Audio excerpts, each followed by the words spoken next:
Eu tenho vivido muitas lutas que têm causado feridas dentro de mim, e cheguei a perguntar-me: onde estavas tu? Pensei em parar em meio à aflição, querendo, Senhor, sentir a tua mão, buscando em ti uma direção.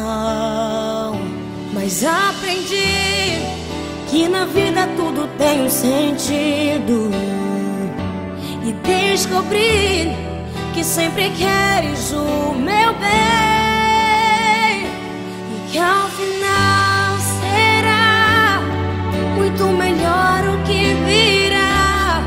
É tudo parte de um propósito, e o teu amor me guardará. Sempre estiveste aqui, tua palavra não falhou e nunca me deixou.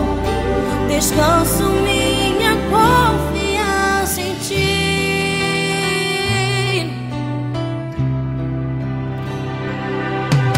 Eu tenho estado contra a parede, buscando a saída, uma solução, clamando, orando por tua intervenção.